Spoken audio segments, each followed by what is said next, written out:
The Hammers shamed and the Wolves tamed, and being top of the pile brings a smile, and in FPL, I turn the dial.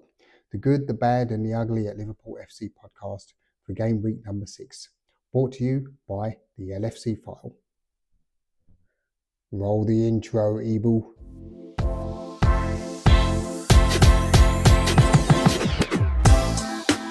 Welcome back one and all for the latest episode of the good, the bad and the ugly at Liverpool FC podcast for EPL and FPL game week number 6. You can probably tell from my voice that I'm feeling a bit rough.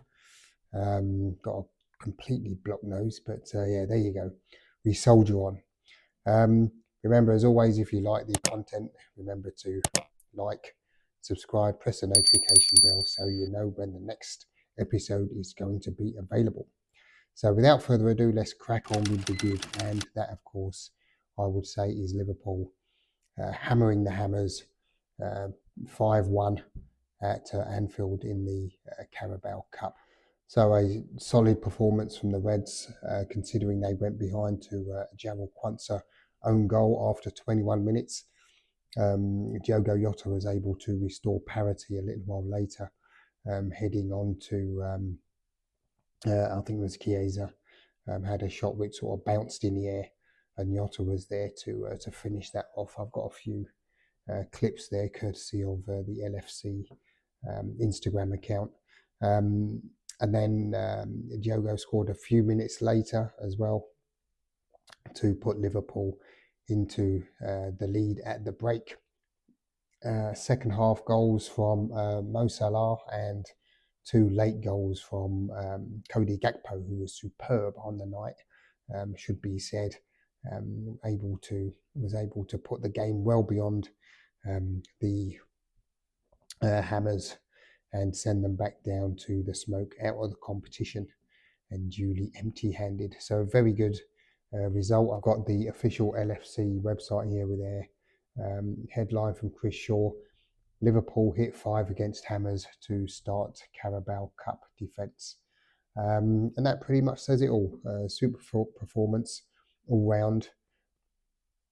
And then West Ham didn't really stand a chance, to be perfectly honest. They did take the lead, but as I say, that was for a Jarell Quansah own goal. There was a period in the second half, I think Liverpool, I wouldn't say they rode their luck. We had to really defend for most of the second half, and I think when you look at the scoreline, I think that kind of sums it up really. Salah got a goal fairly early on, and then after that, West Ham kind of came into it with a few substitutions. I know Mikel Antonio came on and caused a few problems, and then probably a couple of sore heads with his very physical approach. But in the end, yeah, we were able to get a couple of goals and basically just put the game firmly out of reach. So a very good result there. And Liverpool will travel down to Brighton actually to take on Brighton and Hove Albion in the next round. So looking forward to that very much. And that brings us swiftly on to the not bad. And the not bad, yes, no points for guessing, but the not bad is going to be the 2-1 win over Wolves at Molineux on Saturday. Another tough game. Liverpool took the lead through Konaté's header, and then there was a mix-up between Konaté and Alisson Becker in the goal that kind of gifted Ryan Aït-Nouri an equaliser. But that said, this Liverpool team seemed to be fairly resilient, if not equally adept at shipping poor goals, but very resilient.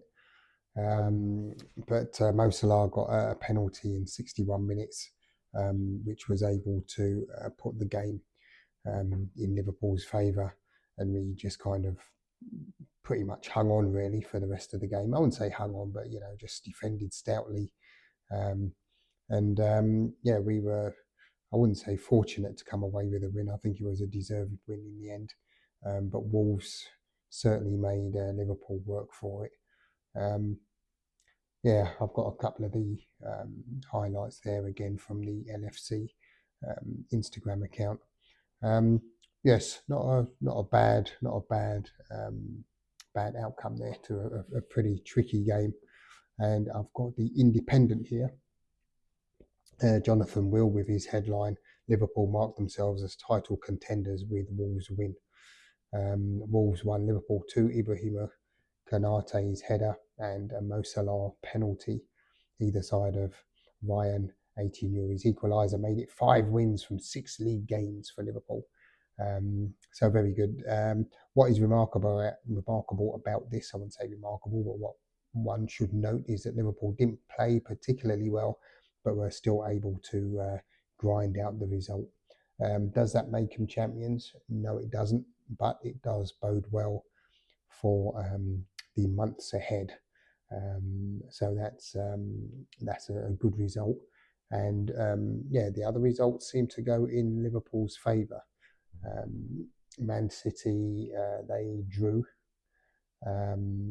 Arsenal, Arsenal won, but they're behind. And also Aston Villa drew away at Ipswich. So things went in Liverpool's favour this weekend, and it's nice to see that they've been able to capitalise. And that brings us swiftly onto the Smugly. And the Smugly this week is, it's not a huge thing, it's just to say that Liverpool being top at this point in the season, albeit after 6 games, I usually don't put much credence on the table at this point in the season. It's really when we get after sort of 10, 11 games and heading up to Christmas that you can start taking things very seriously. But you can see here Liverpool are top with 15, Man City on 14, having drawn at the weekend. Arsenal won, but they're still lagging behind. Well, a point, it's not exactly lagging behind. And then we've got Aston Villa, who were unable to get ahead of Chelsea and Arsenal. It's a good game, Chelsea. They beat Brighton, actually, what was it, 4-2, I think, in the end. Very good game to watch for the neutral, I have to say. And Aston Villa huffed and puffed. They were in the lead and surrendered that to a very good Ipswich Town performance, I have to say. So that would have helped the Tractor Boys no end, and the opposite, a thorn in the side of the villains. But there you go. This is the Premier League for you. And that brings us swiftly on to the part of the show that you're probably all waiting for, which is the FC Aki and Saltfish Fantasy Premier League update for game week number 6.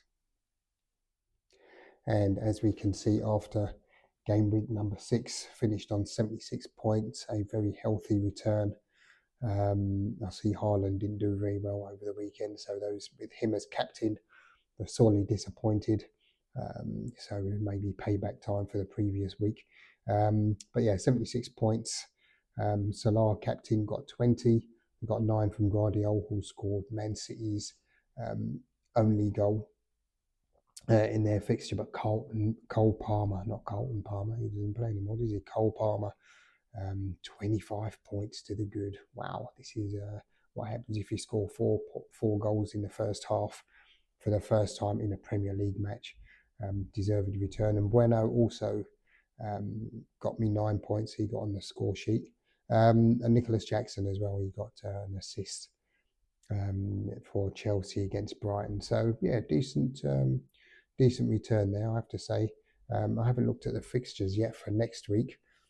I don't think I'm going to change much. I'm going to try and keep my transfers and build them up a bit, and then maybe play the wild card a little bit nearer to Christmas. Let's see what happens there. But so far, so good. Can't be too upset with that. And if we look at the league situation, Dusseldorf Super League back up into second place on 394 points.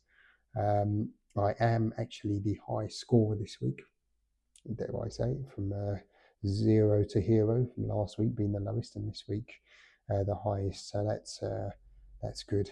How much am I?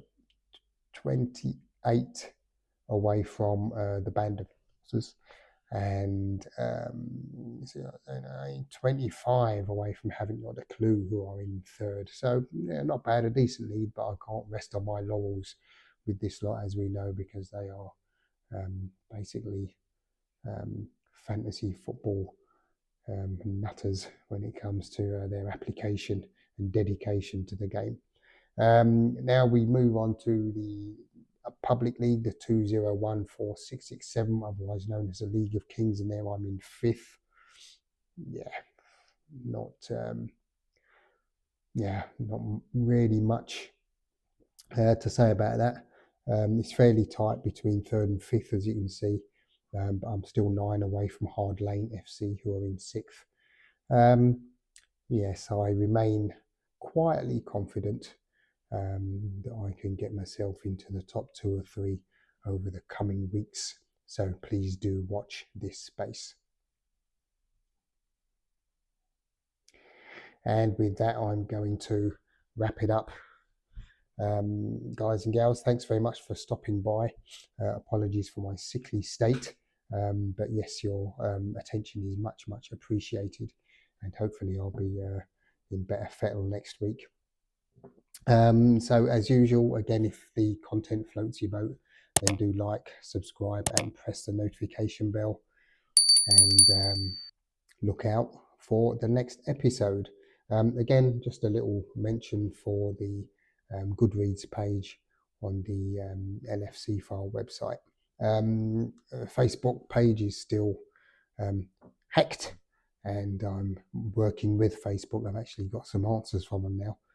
So hopefully that should be resolved any time soon, but I won't make any promises. Anyway, that as it may, leaves me only to bid you all a good week ahead. Stay safe and well, look after yourselves and one another. And until next week, peace.